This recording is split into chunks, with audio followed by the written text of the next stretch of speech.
There are five main positions that everybody needs to know that end up in a dead draw. There is no possible way of winning. And these are very important to know because even if your time runs out, you're actually going to be able to claim it as a draw.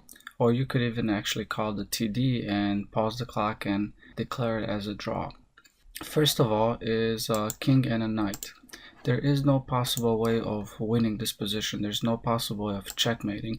Even the most favorable position, if you get the king in the corner, there will be no way to win this position. Let's say your knight is here and you check, he's going to be able to run away and there's nothing that you can do. The next one is king and bishop.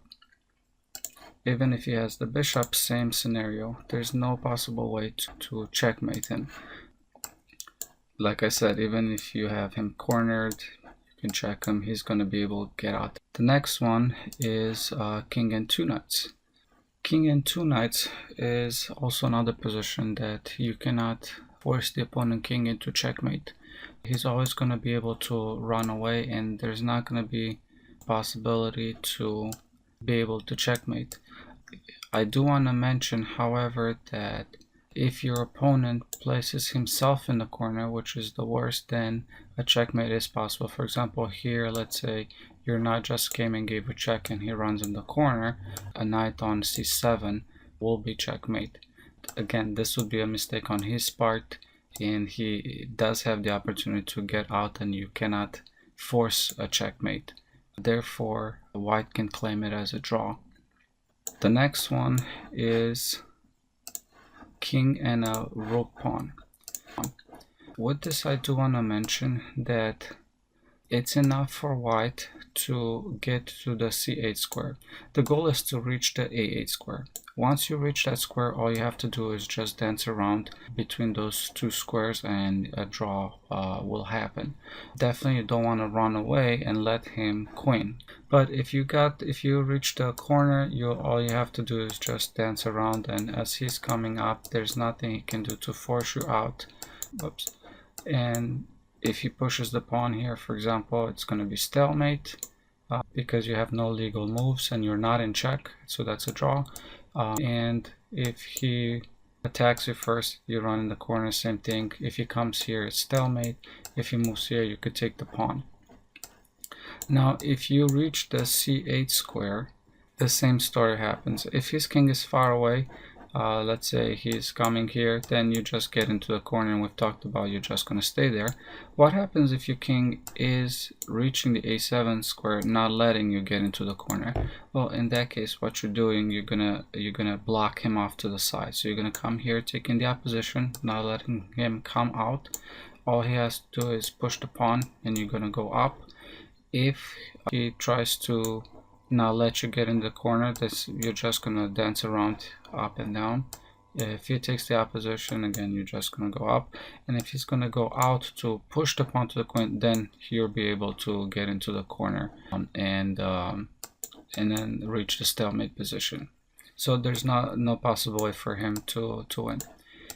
And the last position, believe it or not, it's also a draw even if he has a bishop, but the bishop has to be the color opposite of the queening square. So for example, here the queening square is a white square, so we're going to give him a dark bishop. So this is also a draw. And same procedure, you're just going to dance left and right here, and he's not going to be able to win. Just going to go in the corner, push, go out. No push, you just go here. If you pushes the pawn, it's stalemate, and there's nothing really that he can do. If he comes here, that's stalemate, and there's no possibility for him to win.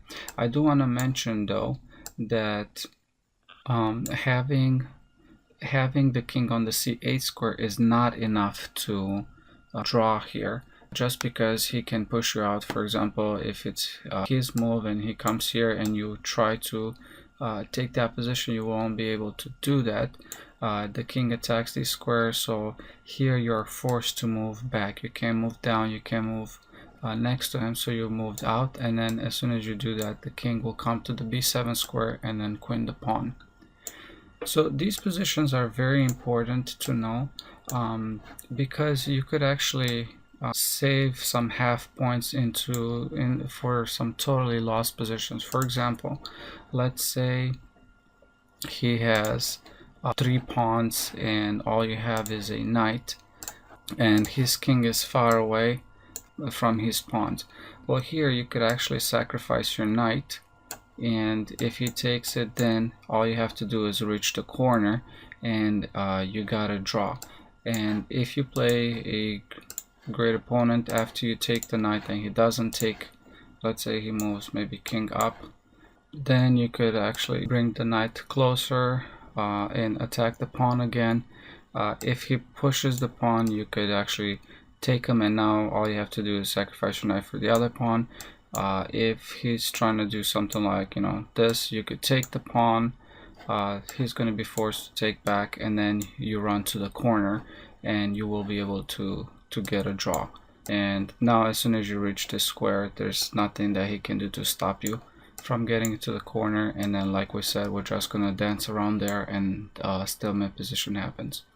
Alright, hopefully these positions help, and remember, if you reach this position, even if you lose on time, you could claim it as a draw, or you could even stop the clock and call the TD to claim it as a draw. The last thing I want to mention before I close is that all of these positions are a draw if there are no extra pawns on the board. For example, we've talked about king and knight, that it's a draw. Now if there are pawns on the board, then this is not a draw anymore, just because the knight could potentially take that pawn, or this black pawn right here could potentially become a queen if the king runs on the other side and captures those pawns. So these positions only apply if there are no extra pawns on the board. Alright, thank you for watching, and have a great day. If you liked my video, please subscribe, and don't forget to check out my new website, masteryourchess.com, where you can learn, practice, test, and master your chess knowledge.